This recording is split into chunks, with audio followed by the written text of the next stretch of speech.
दिल्ली के अंदर पर्यावरण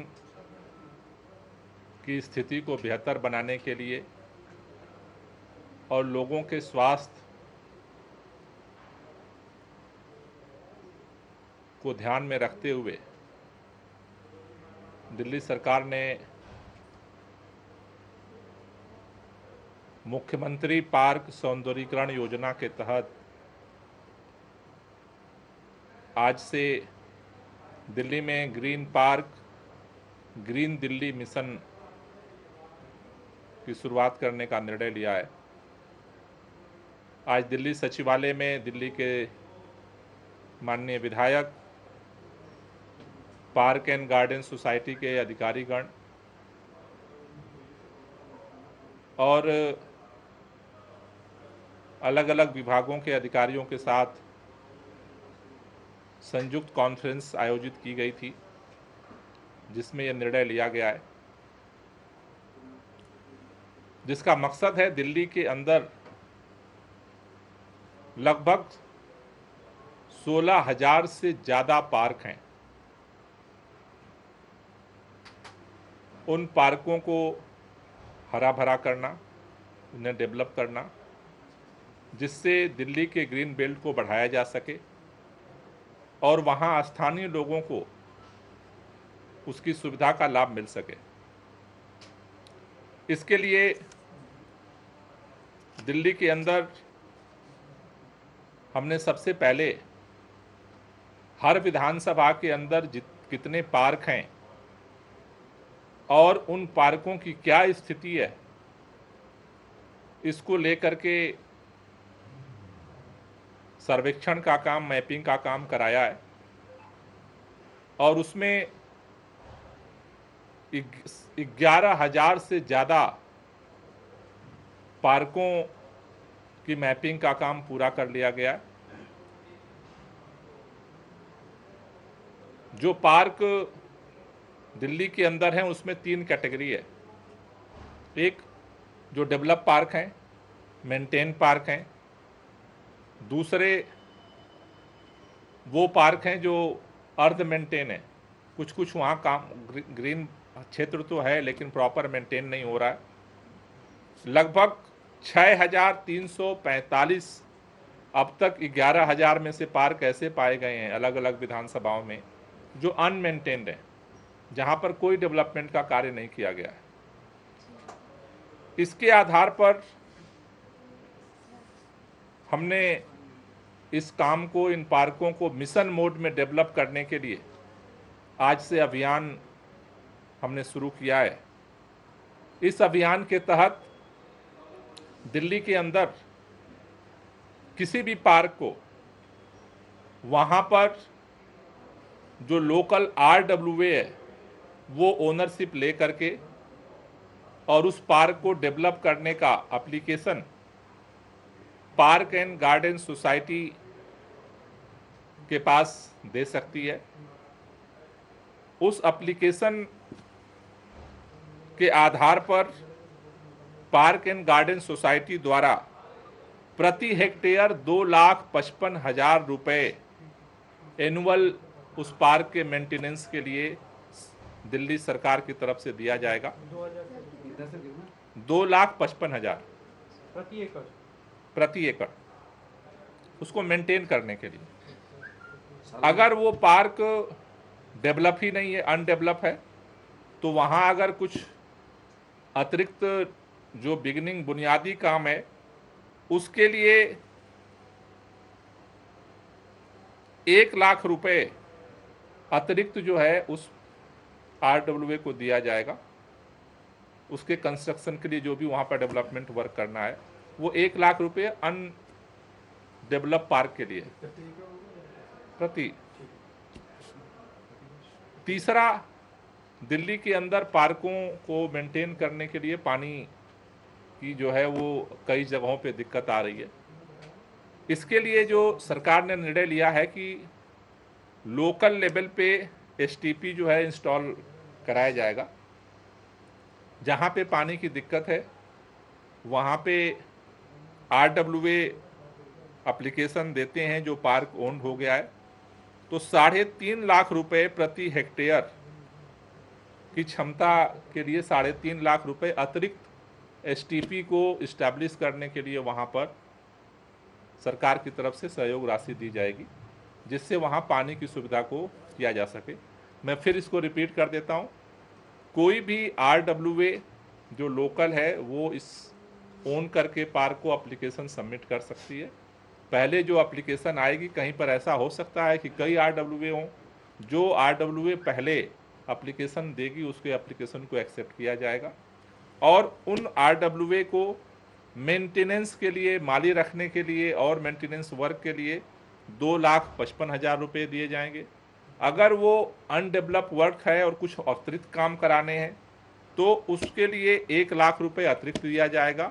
अगर पानी की समस्या है और वहाँ लोकल एसटीपी लगाना चाहते हैं आरडब्ल्यूए, तो 3.5 लाख रुपए उसको और अतिरिक्त दिया जाएगा, जिससे उस वहाँ पे पानी की व्यवस्था की जा सके, डेवलपमेंट किया जा सके और सालाना मेंटेनेंस किया जा सके। इसके तहत जो है ये पूरा जो अभियान शुरू किया गया है। इसके लिए जो आरडब्ल्यूए जो चाहिए उसके लिए जो पैरामीटर है, पहला आरडब्ल्यूए का आपका रजिस्ट्रेशन पुराना अगर है तो उसे रिन्यूअल कराना पड़ेगा। दूसरा, जो बॉडी आपकी है उस बॉडी को इलेक्शन करके रिन्यूअल करा लीजिए। उसके साथ साथ उसको ऑडिट रिपोर्ट पुरानी चाहिए, जिसके आधार पर वो एप्लीकेशंस को सबमिट कर सकते हैं। अगर किसी पार्क जहाँ पर है और वहाँ आरडब्ल्यूए अभी तक नहीं है, तो नया आरडब्ल्यूए भी रजिस्टर्ड करवा करके अप्लाई किया जा सकता है। उसके लिए किसी ऑडिट रिपोर्ट की ज़रूरत नहीं है। आप जहां पार्क है वहां के लोग मिल करके आपस में मीटिंग करें और आरडब्ल्यूए सोसाइटी एक्ट के तहत एक आरडब्ल्यूए को रजिस्टर्ड करें। नए रजिस्टर्ड आरडब्ल्यूए को भी इस स्कीम के तहत सहायता दी जाएगी, जिससे कि वो इस आरडब्ल्यूए के माध्यम से उस पार्क को जो है वो डेवलप कर सकते हैं। इसके लिए जो प्रोसेस है पूरा, उस प्रोसेस के तहत सबसे पहले आपको एक पार्क सेलेक्ट करना पड़ेगा। दूसरा, जो आरडब्ल्यूए है उसको उसे अडॉप्ट करना पड़ेगा। तीसरा जो है कि जो आरडब्ल्यूए जो आपकी है उसकी चेकलिस्ट एक बार चेक कर लें कि जो जो ज़रूरत है वो पूरा होता है कि नहीं होता है। इसके बाद ई पोर्टल है, ई डिस्ट्रिक्ट पोर्टल में रजिस्टर्ड करना पड़ेगा और उसके साथ साथ फिर इस स्कीम के तहत जो है जो लैंड ओनिंग एजेंसी है, लैंड ओनिंग एजेंसी का जो है एक सर्टिफिकेट ले करके और उसको जो है आप इसमें रजिस्टर्ड कर सकते हैं। इसके लिए दो चीज़ें, एक कि रजिस्ट्रेशन का प्रोसेस क्या है, बहुत सारे नई आरडब्ल्यूए उनको नहीं पता है। जो नई आरडब्ल्यूए बनाना चाहते हैं उसका क्या तरीका हो सकता है। इसके लिए अभी हम हर विधानसभा के अंदर एक इस पूरे मिशन के लिए इंचार्ज नियुक्त कर रहे हैं जो लोगों को सहयोग करेंगे। साथ ही साथ 2 विधानसभा पर एक हम ऑब्जर्वर नियुक्त कर रहे हैं जो हर विधानसभा में जा करके लोग ट्रेनिंग देने का काम करेंगे और स्टेट लेवल पे 2 कोऑर्डिनेटर होंगे। ये सारी जो टीम है लोगों को असिस्टेंट करेगी, उनको असिस्ट करेगी, सहयोग करेगी, ट्रेनिंग करेगी, जिससे फॉर्म भरने में लोगों को दिक्कत ना आए। और दूसरा, अगर आरडब्ल्यूए रजिस्टर्ड कराना है तो उस आरडब्ल्यूए को रजिस्ट्रेशन के लिए क्या क्या डॉक्यूमेंट चाहिए, क्या मेमोरेंडम होना चाहिए, वो जो है उस काम को कर सकेंगे, जिससे कि लोगों को आसानी के साथ इस पूरे प्रक्रिया में हिस्सेदारी करने का और दिल्ली के अंदर जितने पार्क्स हैं उनको ग्रीन पार्क में बदलने का जो मिशन है अरविंद केजरीवाल जी का, उसको हम पूरा कर सकें। तो आज से सभी विधायकों के साथ मिल करके इस मिशन की शुरुआत की गई है और मुझे भरोसा है कि इससे दिल्ली के हम ग्रीन बेल्ट को भी बढ़ा पाएंगे और स्थानीय स्तर पे जो सौंदर्यीकरण का काम है उसको भी हम पूरा कर पाएंगे। कोई क्वेश्चन हो तो ले लीजिए। सर, एक तो बाकी जो बचे हुए 5,000 है पार्क, उनकी मैपिंग कब तक होगी और कुछ जगह पार्कों पे कब्जा भी है? देखिए, चूँकि कब्जा का काम तो जो लैंड ओनिंग एजेंसी है वही उसको कर सकती है। जो बचे हुए पार्क हैं उनका मैपिंग का काम ऑलरेडी चल रहा है, तो मुझे उम्मीद है कि जल्दी उसको भी हम पूरा कर लेंगे। इसमें सभी पार्क हैं सर, कुछ पार्क जैसे एमसीडी के तहत जो ये सारे पार्क हैं, दिल्ली के पूरे उसमें एमसीडी के पार्क हैं, डीडीए के पार्क हैं, पीडब्ल्यूडी किसी भी एजेंसी के पार्क हैं। आरडब्ल्यूए को संपर्क करें। हम सभी पार्कों की मैपिंग कर रहे हैं, वो किसी भी एजेंसी के पार्क हों, हम उनको सहयोग, आर्थिक सहयोग देने को तैयार हैं। सर रजिस्ट्रेशन की प्रक्रिया कब से शुरू हो जाएगी? जी, रजिस्ट्रेशन की प्रक्रिया कब से शुरू हो जाएगी? रजिस्ट्रेशन प्रक्रिया ओपन है, अगर आज भी कोई अप्लाई करना चाहता है तो कर सकता है। जैसे कि आरडब्ल्यूए को तो आपने शामिल कर रहे हैं, लेकिन कुछ कॉलोनी बड़ी होती है जहाँ पर 4-5 पार्क हैं और आपने कहा कि एक अडॉप्ट कर सकता है, तो ऐसे में उसके लिए क्या प्रोसीजर करेंगे, मतलब क्या कहना चाहेंगे? मैं जैसे समझा एक नहीं। इलाके में 10-12 पार्क है और आरडब्ल्यूए को बोला कि आपने एक अडॉप्ट करेगा, एक पार्क को एक करेगा तो फिर बाकी पार्क को बाकी कर लेगा। तो आरडब्ल्यू एक ही के अंदर में 4-5 पार्क है। मेरा सवाल ये है, 4-5 पार्क को भी अगर लेना चाहते हैं तो ले सकते हैं, लेकिन उसको मेंटेन करना पड़ेगा, क्लियर किया। उसको मेंटेन करना पड़ेगा उनको। एनजीओ भी ले सकती है उसको?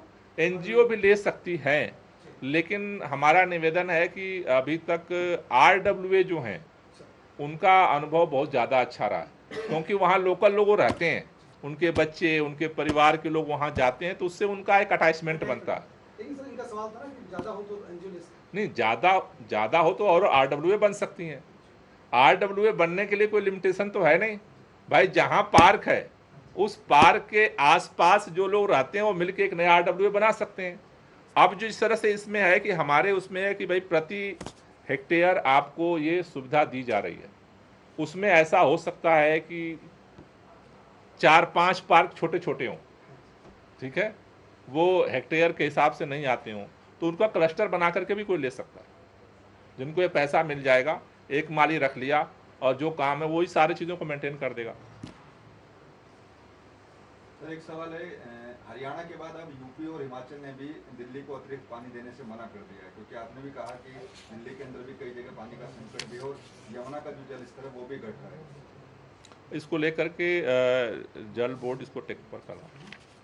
तो दिल्ली में बारिश हो रही है और बहुत सी ऐसी जगह हैं जहाँ पर पेड़ गिरे हुए नज़र आते हैं, तो जो पेड़ लगे हुए हैं उनकी मजबूती को लेकर आप कोई रिपोर्ट मांग रहे हैं? आपको लगता है कि जो पेड़ गिर रहे हैं सड़कों पे? नहीं, अभी हमने डिपार्टमेंट्स को ये बोला है कि जो ऐसे जो पेड़ हैं जिस तरह से बहुत पुराने हो चुके हैं या फिर जिनको कई जगहों पर ऐसी कंप्लेंट आई है हमारे पास कि जैसे उनकी डालियां बहुत बढ़ गई हैं और उसकी ट्रिमिंग का काम नहीं हुआ है, तो हमने डिपार्टमेंट्स को बोला है कि जो भी कंसर्निंग एजेंसी है उन लोगों को ये डायरेक्शन दिया जाए कि जिससे कि उनकी अगर ट्रिमिंग हो जाती है तो उनका जो वेट होता है वो कम हो जाए।